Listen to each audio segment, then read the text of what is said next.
Abra a tua Bíblia em Colossenses capítulo 3. Eu quero dar continuidade à palavra de domingo passado, que estava baseado, no domingo passado, basicamente foi no verso 12, o verso 12 de Colossenses capítulo 3, que falamos sobre o tema de intimidade e virtudes, né? 3 detalhes de identidade no verso 12 e 5 virtudes, que são as virtudes de Cristo, mas que são também, conforme os textos que lemos, as virtudes do povo de Deus, e que aqui em Colossenses Paulo atribui ao povo de Deus, aos cristãos, essas mesmas virtudes, que na verdade compõem o caráter de Cristo, são virtudes do nosso Senhor Jesus Cristo, né? Que estão em cada um de nós, e em todos nós, são virtudes mesmo. As palavras que Paulo usou aqui, são palavras que não denotam ação necessariamente, mas denotam um detalhe de caráter. Isso é muito interessante. Não precisa dar muita ênfase na ação se você tem isso em você, se essas virtudes estão em você, se você tem um coração amoroso, se você tem um coração bondoso, se você tem um coração humilde, né, compaixão, bondade, humildade, mansidão e longanimidade. Se isso faz parte de você, vai ser no dia a dia, vai ser natural você agir com essas características aqui, abençoando pessoas, né, que são as virtudes do Senhor Jesus Cristo. Mas nós paramos no verso 12, no domingo passado, mas tem o verso 13, que eu quero conversar com você hoje, sobre o verso 13. O texto todo, o parágrafo todo, vai até os versos mais à frente, vai até o 17. Eu quero ler tudo para que a gente tenha uma visão geral do contexto que Paulo está escrevendo aqui, mas depois a gente volta para o verso 13. E no verso 13, eu quero compartilhar com você, fique atento aqui que eu vou falar, que é muito importante. Aquilo que vai acontecer no verso 13, a recomendação do verso 13, eu estou chamando de base. E o tema da nossa mensagem de hoje é a base, ok? A base. Essas virtudes se apoiam numa base. E para que elas cresçam e elas se fortaleçam, ela tem que ter uma boa base, ok? E no verso 13, eu quero identificar com você qual é essa base, ok? Baixe tua cabeça, vamos orar. Pai, muito obrigado pela tua palavra. Ela é completa, porque é tua, Pai. Conseguimos ouvir a tua voz quando lemos a tua palavra. Conseguimos ouvir teu coração quando lemos a palavra. Conseguimos discernir os teus pensamentos quando lemos a tua palavra. Conseguimos, ó Pai, discernir, conhecer a tua vontade quando lemos a tua palavra. Porque ela é viva, não é apenas informação, conhecimento. Ela é viva, ela toca em nós. Obrigado, porque essa palavra, ela vai se tornando real em nós e vai transformando a gente. Muito obrigado. Deus, louvamos o teu nome. Colocamos mais uma vez a nossa vida nas tuas mãos, como barro mole, para o Senhor moldar, para o Senhor fazer o que precisa. Nessa hora, somos barro mole nas tuas mãos. Obrigado, Pai. Bendito seja o teu nome, no nome de Jesus. Amém. Amado, essas virtudes, se apenas parássemos no verso 12, bom, deixa eu ler o texto todo, de 12 a 17. Revesti-vos, pois, como eleitos de Deus, santos e amados, eleitos, santos e amados, nossa identidade, de ternos afetos, compaixão, de misericórdia, de bondade, de humildade, de mansidão e de longanimidade. Suportai-vos uns aos outros, perdoai-vos mutuamente, caso alguém tenha motivo de queixa contra outrem, assim como o Senhor vos perdoou, assim também perdoai vós. Acima de tudo isto, porém, esteja o amor, que é o vínculo da perfeição. Seja a paz de Cristo o árbitro em vosso coração, a qual também fostes chamados em um só corpo, e sede agradecidos. Habite ricamente em vós a palavra de Cristo, instruí-vos e aconselhai-vos mutuamente em toda a sabedoria, louvando a Deus com salmos e hinos e cânticos espirituais, com gratidão em vosso coração. E tudo o que fizerdes, seja em palavra, seja em ação, fazei-o em nome do Senhor Jesus, dando por ele graças a Deus Pai. Amém? É um texto muito lindo que, até o verso 11, Paulo ele vem falando de problemas, de pecados que deveriam ser extirpados, desvestidos da nossa vida. E aqui, do verso 12 ao 17, ele está falando do que nós devemos nos revestir, né? Essa é a nossa roupa. Isso aqui tudo é a nossa roupa, é a roupa do cristão. Mas parece que essa roupa é feita com alguns fios. Os fios da identidade e das virtudes de Jesus. A nossa roupagem, que é uma figura, né, da nossa vida, do nosso caráter, daquilo que cobre a nossa vida, mas também que os outros veem, ok?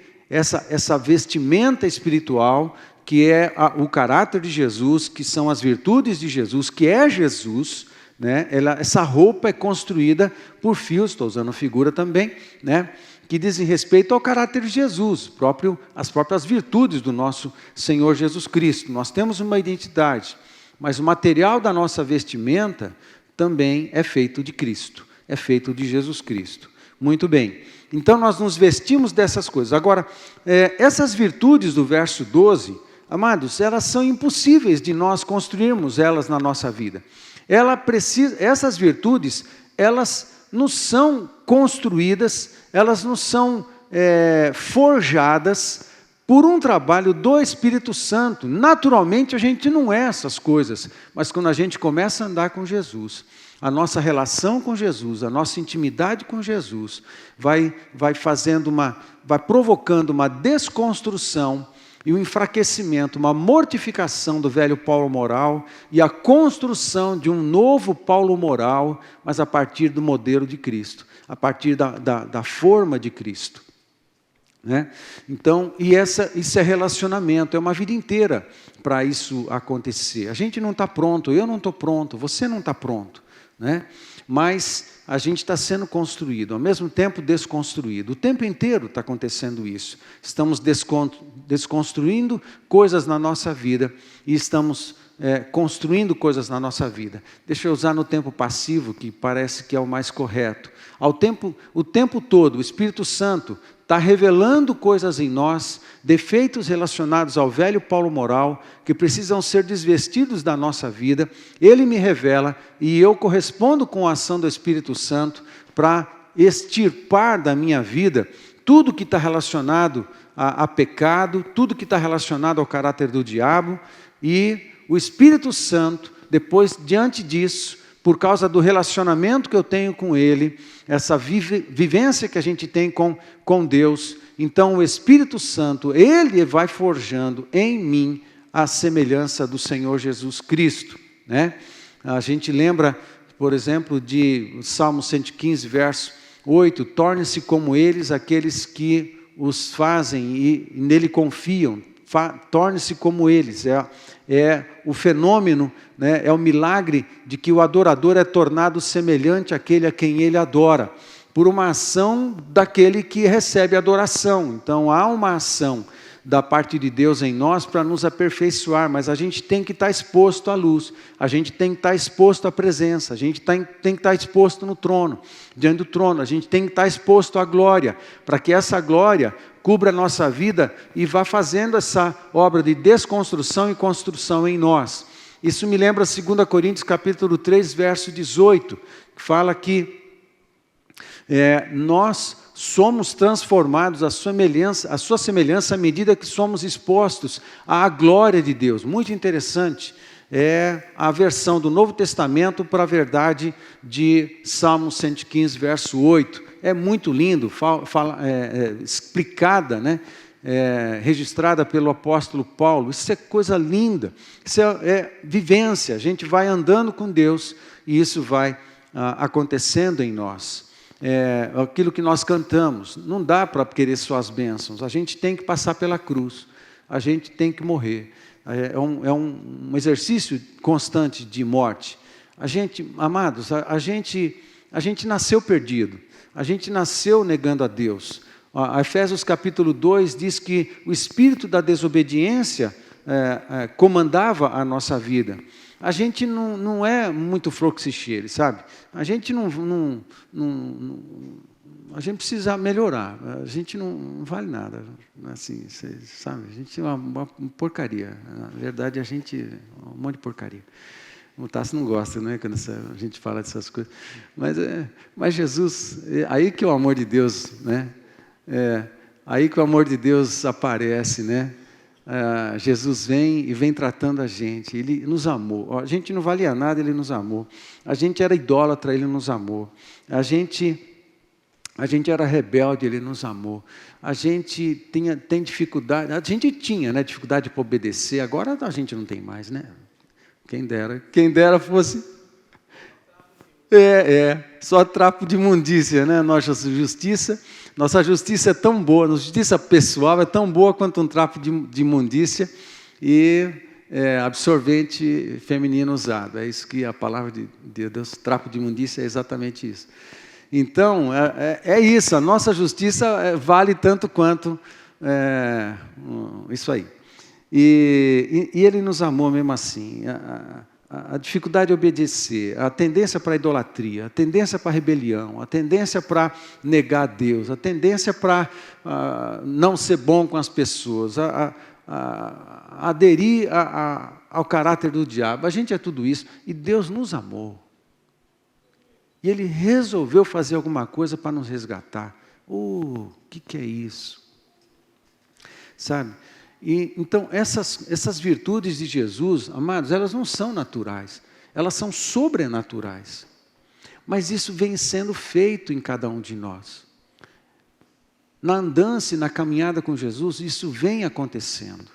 Agora, tem que estar pertinho de Jesus. E tem que estar pertinho da igreja, para isso acontecer. Sozinho não adianta. Tem que estar na igreja, tem que estar agruvado, tem que estar junto, tem que estar colado, tem que andar junto. É assim que funciona, a igreja. Sozinho ninguém cresce, sozinho ninguém é aperfeiçoado à semelhança do Senhor Jesus. A gente, ferro com ferro se afia, a gente tem que estar junto. E querendo ou não, gostando ou não, a gente está junto. E depois acaba amando, acaba gostando, e assim funciona, a gente decide amar, porque Deus decidiu amar. O que eu fiz para merecer? Nada. E o que eu faço agora? Nada. E eu mereci em algum momento? Não. Eu vou merecer em algum momento? Não, nunca, nunca.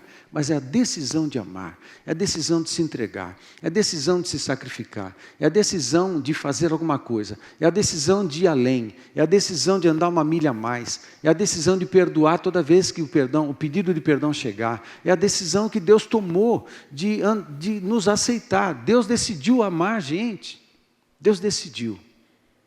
E glória a Deus por isso, por não fosse isso, a gente estava perdido. Todos nós, todos nós, todos nós. É graça de Deus. Amado, nunca é merecimento, é graça de Deus. Tem linhas de teologias,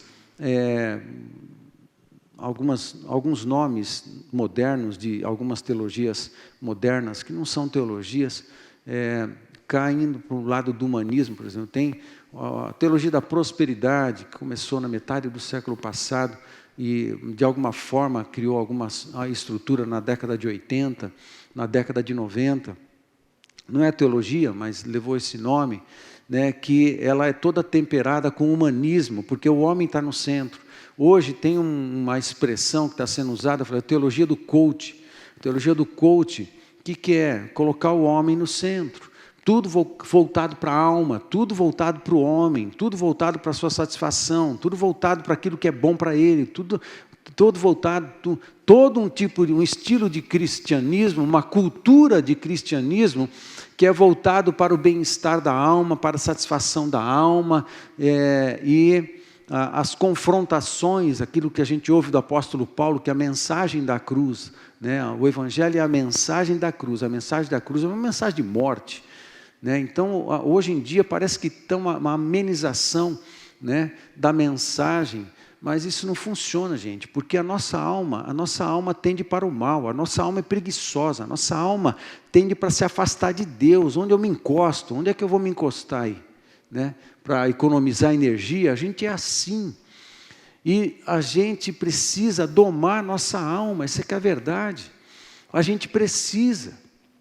Nós precisamos do poder do Espírito fluindo em nós precisamos de uma presença, na presença de Deus mais frequente, a gente precisa respirar os ares do céu com mais frequência, a gente precisa ficar exposto à glória de Deus com mais frequência, a gente precisa orar com mais frequência, a gente precisa adorar pessoalmente, individualmente com mais frequência, a gente precisa adorar coletivamente com mais frequência, a gente precisa ler a Bíblia mais seriamente. A gente precisa, nós precisamos, porque se a gente se afasta, se a gente dá mole, a gente começa a esfriar, a coisa não é boa não. Aí uma outra coisa que acontece, a gente começa a botar a culpa nos outros. A gente começa a botar a culpa na igreja, a gente começa a botar a culpa no líder, a gente começa a botar a culpa no pastor, a gente começa a botar a culpa no grupo de louvor, a gente coloca a culpa na organização, na desorganização, na ação, na omissão, a gente começa a jogar a culpa em alguém. Na verdade, a gente é que tem que tomar uma atitude. A gente tem que domar a própria alma. Não estou com vontade. E desde quando? Estou até gaguejando. Desde quando o cristianismo eu estou com vontade, não estou com vontade? Vai crescer. Não estou com vontade de orar, não estou com vontade de ler a Bíblia, não estou com vontade de ir para o culto hoje. Toma vergonha na sua cara, porque não é assim que funciona. Desde quando é a tua alma que comanda? Desde quando que são os teus sentimentos que comandam? Essa é outra coisa que hoje em dia está acontecendo com muita frequência. O que eu sinto. O que você sente não tem problema nenhum. O que você sente não tem relevância nenhuma. O que você crê é o que tem relevância. Não sentir Deus. E quem diz que você tem que sentir Deus toda vez? E quem diz que você tem que arrepiar toda vez? Quem diz? Agora, nós somos seres emocionais.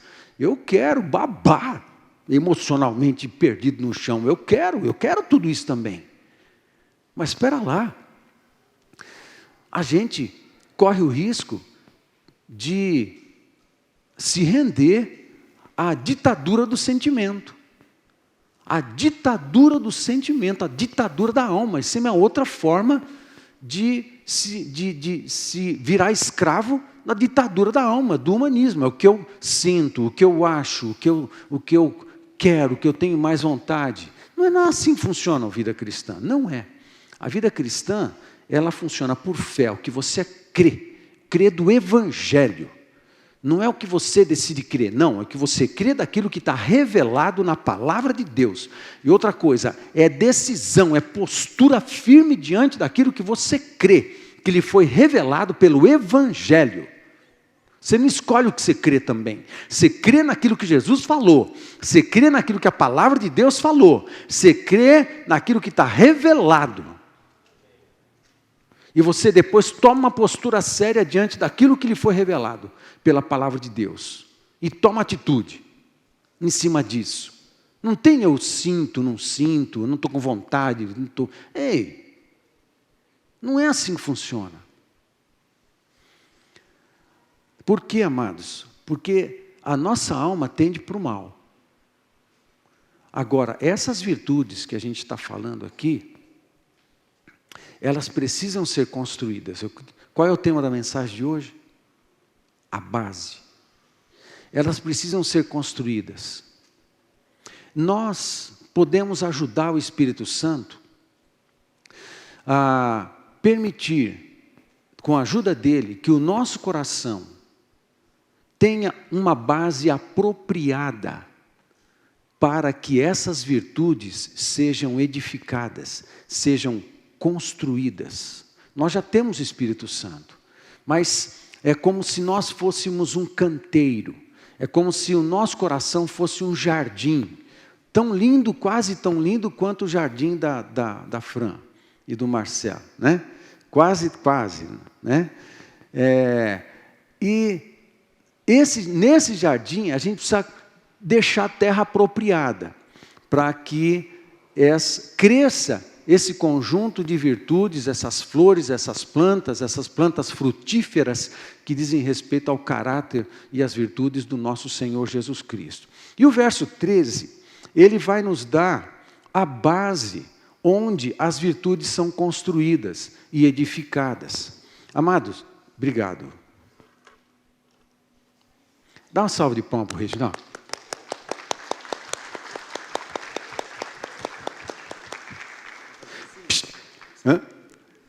Glória a Deus, glória a Deus. Mas valeu.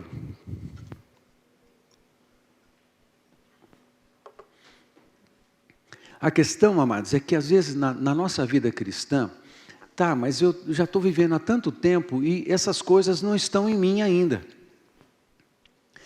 Mas eu tenho 30 anos de vida cristã e o pastor, olha, eu vou dizer uma coisa para o senhor, esse negócio de longanimidade aí, essa paciência que estica, para mim já arrebentou, já quebrou, para mim não está esticando nada, eu estou sentando a mão, falou, não escreveu, não leu, né? Pô, meu querido, mas a Bíblia diz que a gente tem que ser longânimo. Mas pastor, esse outro negócio de mansidão aí, eu já estou sem paciência, eu não consigo ser manso para mais nada, meu pavio curto, alguns já não tem nem mais pavio, não tem pavio, porque eu não consigo ser manso. Meu querido, isso aqui é uma virtude de Jesus Cristo. Bondade. O mundo é tão ruim, todo mundo é egoísta, e todo mundo quer ganhar dinheiro às minhas custas, não sei o quê. Então, bondade, não tem espaço no mundo para bondade. Tem sim, isso aqui é uma virtude de Jesus. Às vezes a gente procura essas virtudes em nós e a gente tem uma certa dificuldade de achar.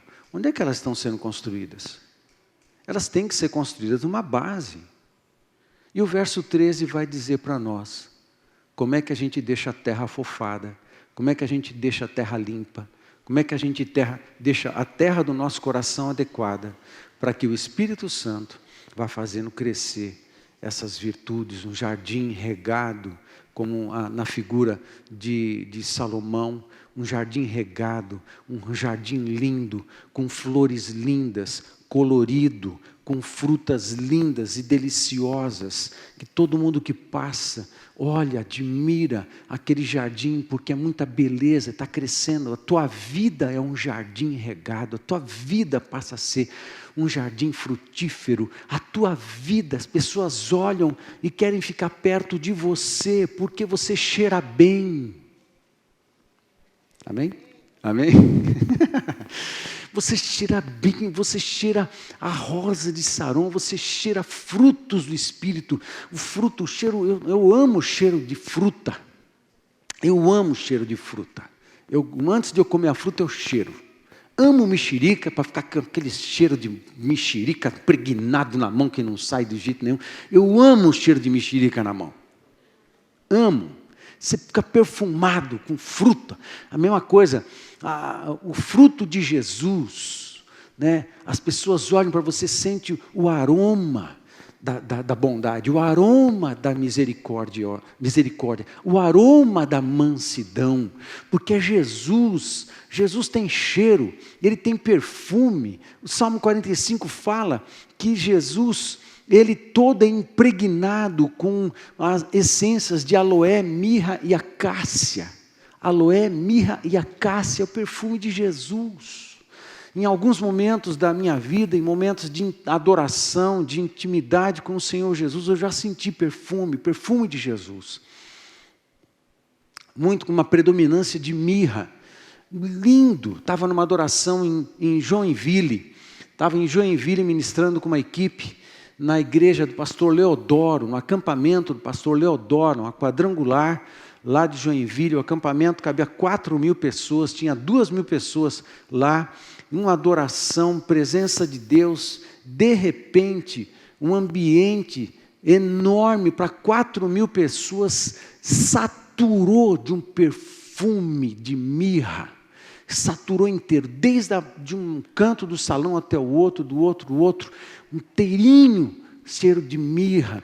E a gente começou a conversar um com o outro, está sentindo? Aí mandamos, vai perguntar lá no fim de salão, foram lá ver no final, também a gente está sentindo, não sabemos de onde vem esse cheiro, impregnou o ambiente com perfume de mirra maravilhoso. Outra vez foi aqui em Londrina, a gente estava numa ministração, a ministração falando de Jesus, falando da beleza de Jesus, da bondade de Jesus, da graça de Jesus, do amor que Jesus é. A gente estava falando da beleza de Jesus. Quando começa a falar muito assim de Jesus, aí os anjos também se movimentam e tal. Aí de repente a gente está conversando, aí quando o ministrador falou Jesus, falando da beleza de Jesus, começou a repetir o nome de Jesus, Jesus, de repente um cheiro toma conta do ambiente.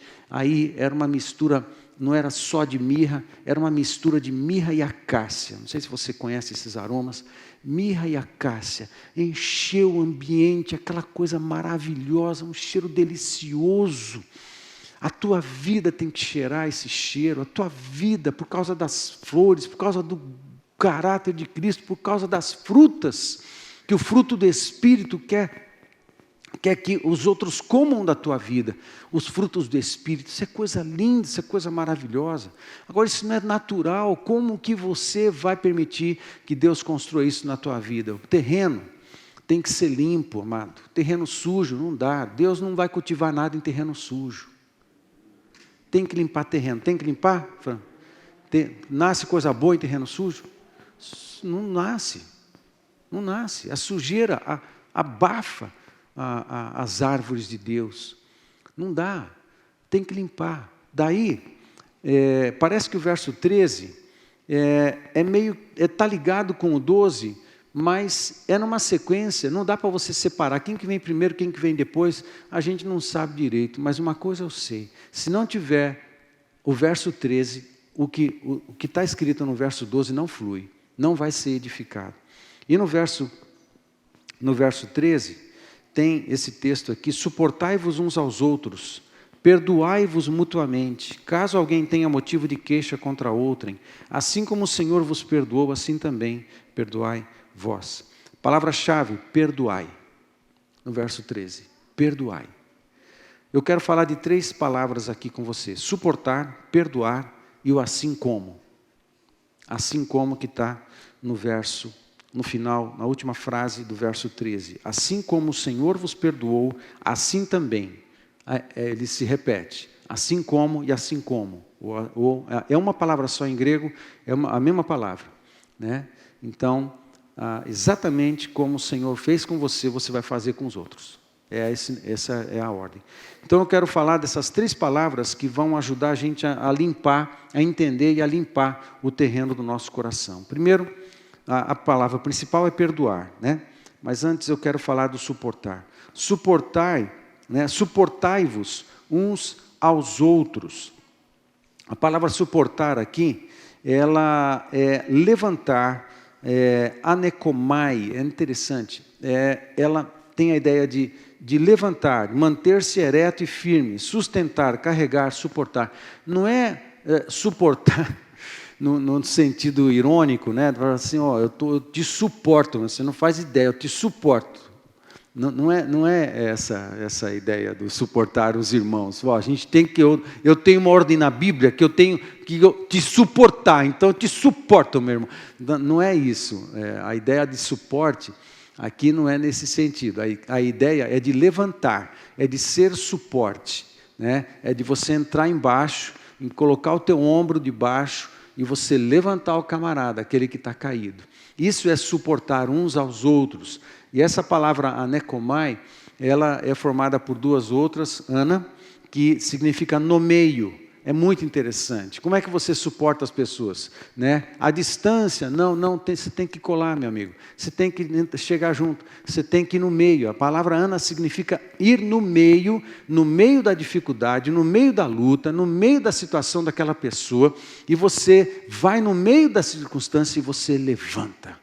Você se inclina, olha a figura. Alguém está abatido. Vem cá, Kaique. Kaique é muito baixinho, eu me dei mal.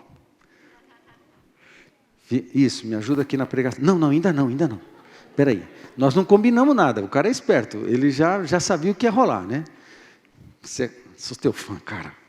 Vem cá, fica aqui, desse ladinho aqui. Ó, uma pessoa tá abatida, aí você fica, não, espera aí.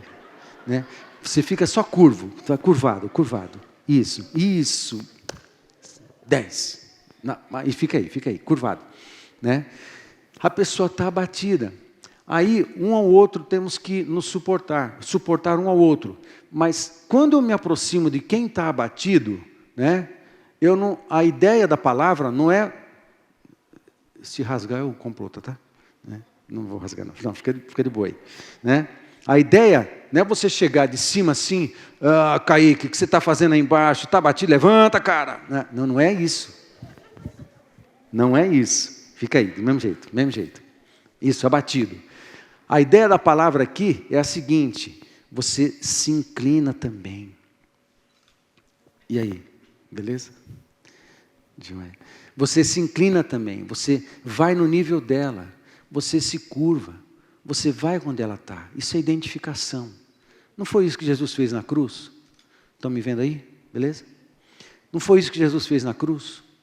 Ele veio e se misturou com a nossa porcaria, se misturou com a nossa humanidade estragada. Ele se misturou com a nossa fraqueza, para depois liberar as suas virtudes para nós. A gente se identifica com a fraqueza do outro, gente. Não é de cima, é embaixo. Aí acontece identificação. Se eu fica aí, segura a onda, tá? Você vai fazendo abdominal, aí você vai fortalecendo. Se eu vou ao abatido de cima, não tem identificação. Não rola, não funciona, eu não mexo com o coração dele, não animo o coração dele. É capaz dele se sentir mais abatido ainda. Né? Se eu venho de cima, isso mesmo. Em vez de levantar, ele abaixa mais ainda. Mas quando eu me inclino e eu vou onde ele está, né, me identifico com ele, aí a palavra Ana, dá a ideia do seguinte: olha, eu vou te ajudar, vem cá. Eu fico embaixo. Aí, vamos.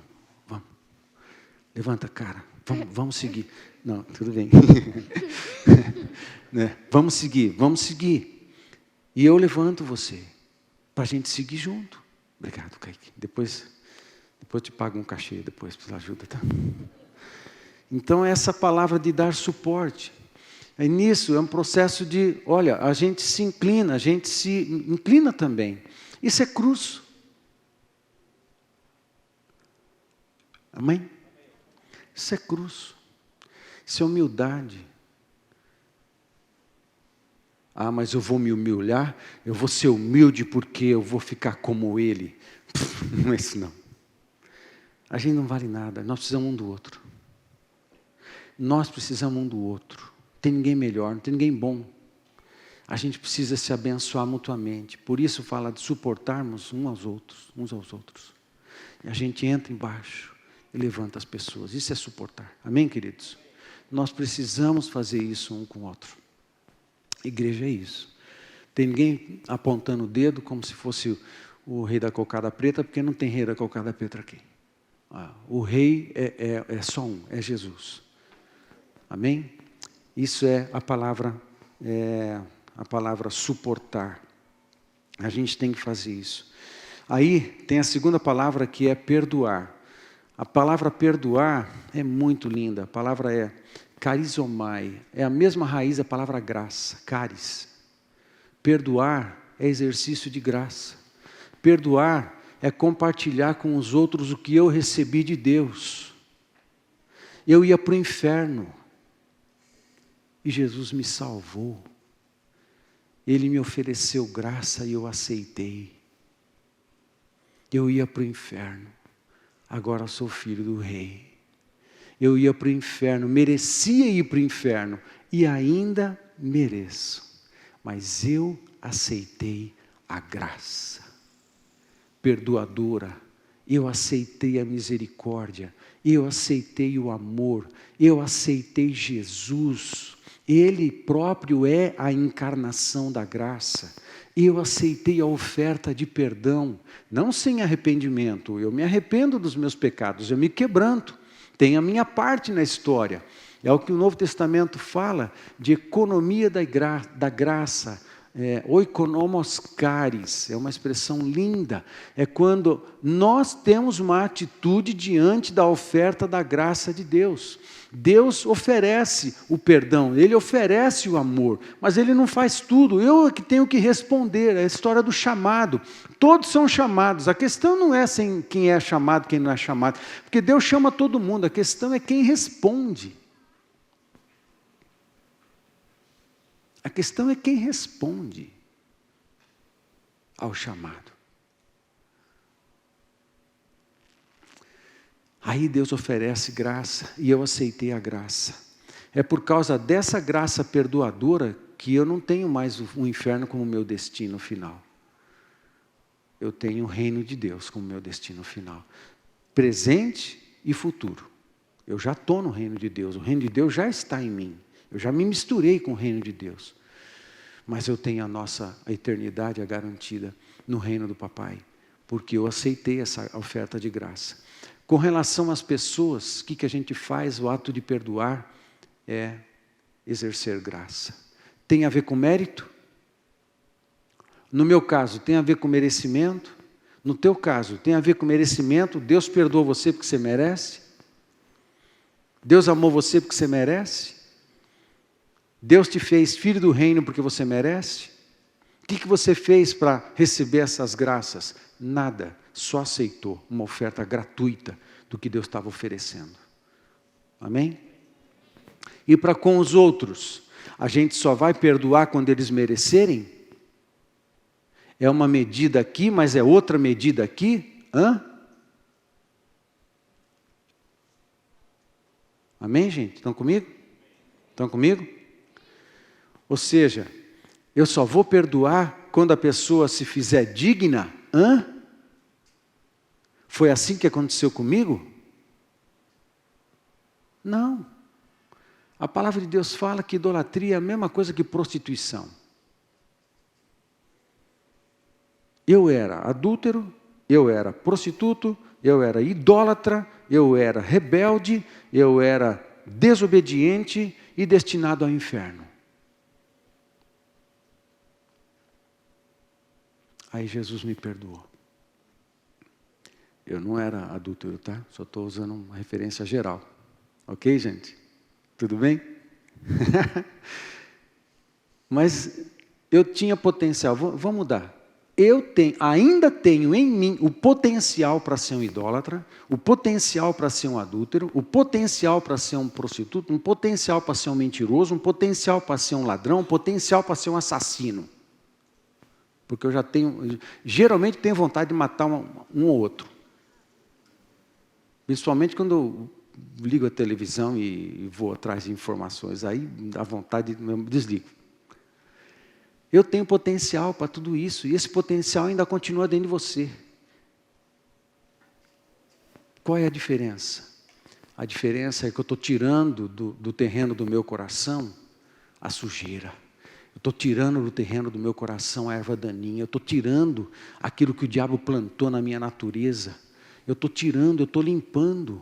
Eu estou limpando o terreno do meu coração para permitir que o Espírito Santo plante no terreno do meu coração somente as plantas do céu, somente as virtudes do nosso Senhor Jesus Cristo. Amém? Perdoar uns aos outros não depende do outro, só depende de quem tem que perdoar. E não depende também dele pedir perdão, depende da postura de quem foi ofendido, ou injustiçado, ou seja lá o que for. A pessoa precisa perdoar, porque precisa usar a mesma medida que ele recebeu de Jesus, ele vai usar para com o outro também. Com isso, você tira a sujeira do pecado, você tira a ofensa, você tira o sentimento ruim, você tira o ressentimento, você vai limpando o coração. Amado, quando as pessoas pecam contra nós, o nosso coração fica ofendido, fica chateado, fica sujo, e de repente o nosso coração fica carregado de ódio, carregado de sensação de inferiorização, de injustiça, de raiva, de vingança, de pensamentos ruins, pensamentos de violência, pensamentos de... Eu penso numa meia dúzia de jeito de bater no camarada, diferente. Quem já... Só eu que penso isso? Às vezes você pensa em bater no camarada de meia dúzia de jeito diferente, né? Só eu que penso isso, ou você comete esse... Mas talvez você seja melhor que eu. Porque tem uns camaradas que às vezes eu imagino socando ele de meia dúzia de jeito diferente. Mas, o que eu faço? Eu perdoo. Eu perdoo porque eu não valho nada. Eu preciso. Aí o que acontece? O meu coração, eu tenho uma escolha. Aí eu permito que esse conjunto de sentimentos cubram o meu coração, ou então eu limpo o terreno do meu coração, dando perdão para quem quer que seja, para todos que precisam, para deixar o meu coração, o terreno do meu coração apropriado para que o Espírito Santo... Por quê? Ou tem pecado, ou tem o Espírito Santo, ok?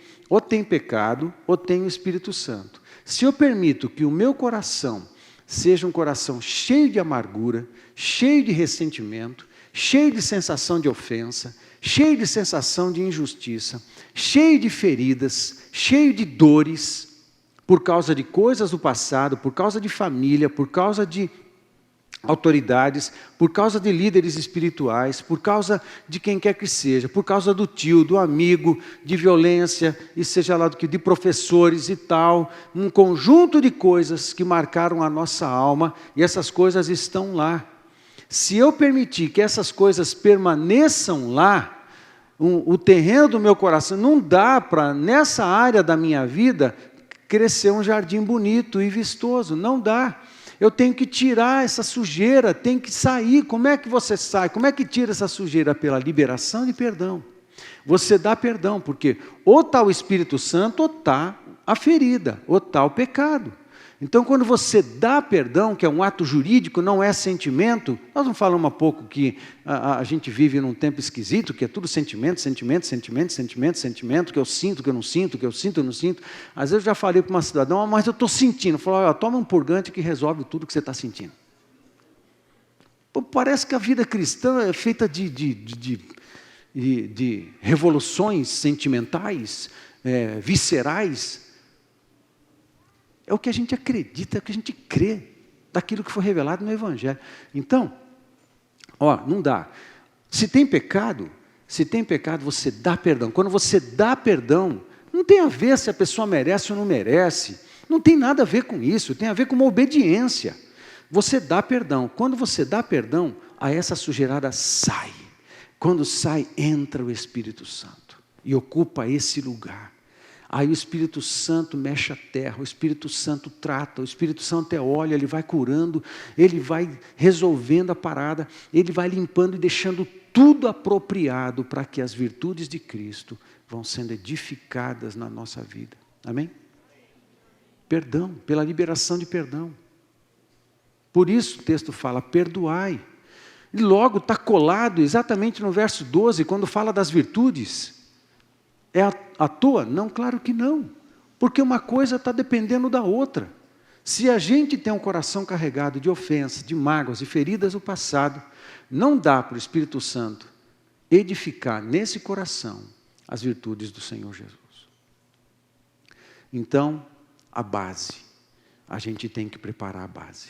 A gente tem que ajudar o Espírito Santo nessa obra de limpar a nossa vida, dando perdão. Essa ferramenta é nós que usamos, não é o Espírito Santo.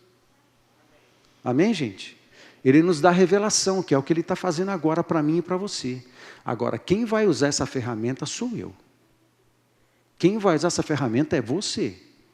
Você que vai mirar na ofensa lá do passado, vai pegar esse entulho e vai jogar fora. Onde? Tudo na cruz do Calvário.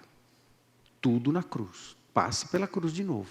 Tudo na cruz. Joga na cruz. Joga na cruz.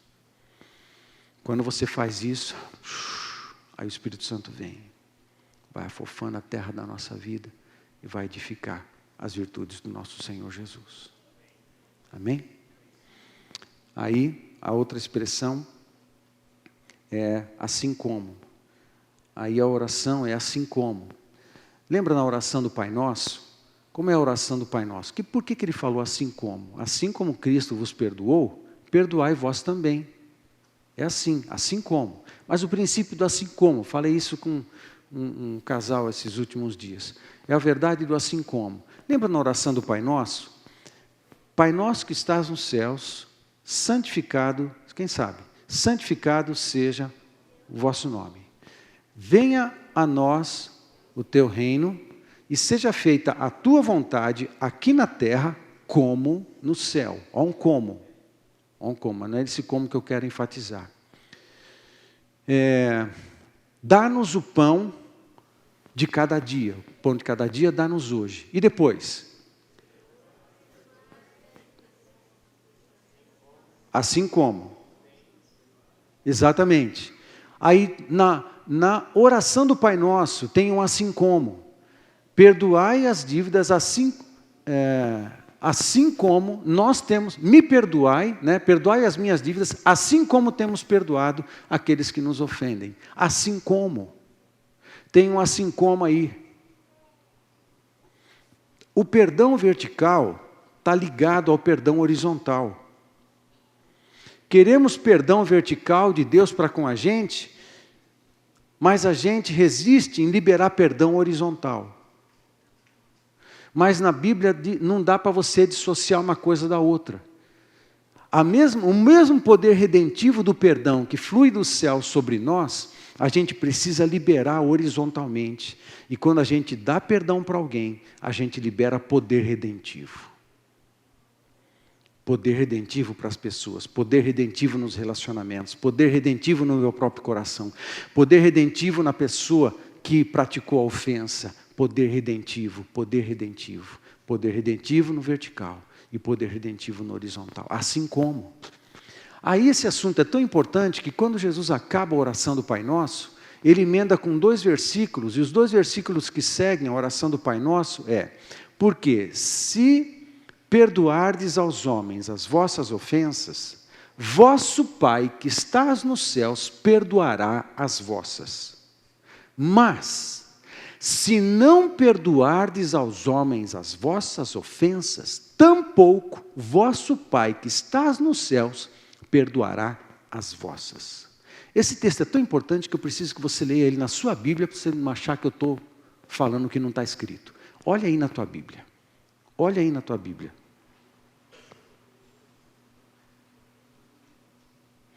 É o verso 14 e 15 de Mateus 6.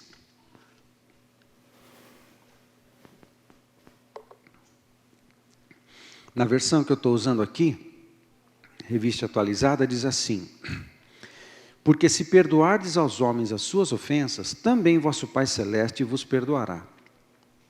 Se, porém, não perdoardes aos homens as suas ofensas, tampouco vosso Pai vos perdoará as vossas ofensas. Amém, gente? Sabia que estava escrito isso aí na tua Bíblia? Muito bem. Perdão horizontal para receber perdão vertical. Aí algumas pessoas têm dificuldade de ouvir Deus, de sentir, ok? Nós temos sentimentos. Quando eu falei da ditadura do sentimento, eu não estou falando que a gente deve excluir a questão dos sentimentos da nossa vida, nem podemos. Mas pessoas que não conseguem se sentir perdoadas, não conseguem se sentir em plena comunhão com Deus, não conseguem entender a Bíblia quando leem, não conseguem entrar nos níveis profundos de oração e intimidade com Deus, tem dificuldade de compreender a vontade de Deus, tem dificuldade de compreender uma mensagem, tem dificuldade de compreender uma revelação e tem uma dificuldade de evoluir na intimidade com Deus, às vezes. Por quê? Porque está com o coração carregado de feridas que nunca foram tratadas, mas Deus não vai tratar porque Ele já dá toda a revelação que precisa. A ferramenta do perdão não é Deus que usa, a ferramenta do perdão, do dar perdão, somos nós que usamos. A pá para jogar o entulho para fora, nós é que vamos usar. Nós é que vamos usar. Amém? Assim como. É assim como, gente. E aqui também é assim como. Paulo repete o assim como. O negócio é sério, meu querido.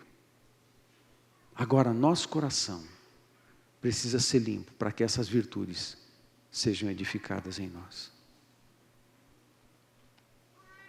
Quem quer que essas virtudes sejam edificadas na sua vida? As virtudes do verso 12 sejam edificadas na sua vida. Sabe de uma coisa, amado? Outra coisa que está nesse texto aqui, que é muito interessante. Do jeito que ele está sendo construído pelo apóstolo Paulo, isso aqui não é um conselho. Estamos aconselhando vocês a perdoarem aqueles que ofenderam vocês. Não. Isso não é um conselho. Isso é um paradigma. Isso é um padrão. É muito mais do que um conselho. Você não tem a opção de não fazer. Porque é um padrão. É um padrão de Deus. É um padrão do reino de Deus. É um padrão entre os cristãos. É diferente. Não é um conselho com consequências ruins se você disser não ou não praticar. Não. Esse texto, a questão do perdão, é um paradigma. Amém? A gente tem que viver isso. Transforma-se em cultura. A nossa cultura cristã me leva a perdoar as pessoas todo instante, a perdoar todos aqueles que me ofendem, a perdoar todos aqueles que me injustiçam, perdoar. Não importa. Não importa. É um padrão. Um padrão de vida. Não é que eu faço de vez em quando. Não. É um paradigma do meu cristianismo. O perdoar é um paradigma do meu cristianismo. Eu não dou mole. Eu não dou tempo. Eu não dou tempo de criar raiz de amargura. Eu não dou tempo. Por quê? Porque eu já estou passando a pá rapidamente, já estou lançando fora e usando a ferramenta do perdão para limpar o terreno do meu coração e jamais deixar o meu coração entulhado com um monte de coisa, de forma ao Espírito Santo não poder edificar em mim o caráter do meu Senhor Jesus. Fica de pé comigo.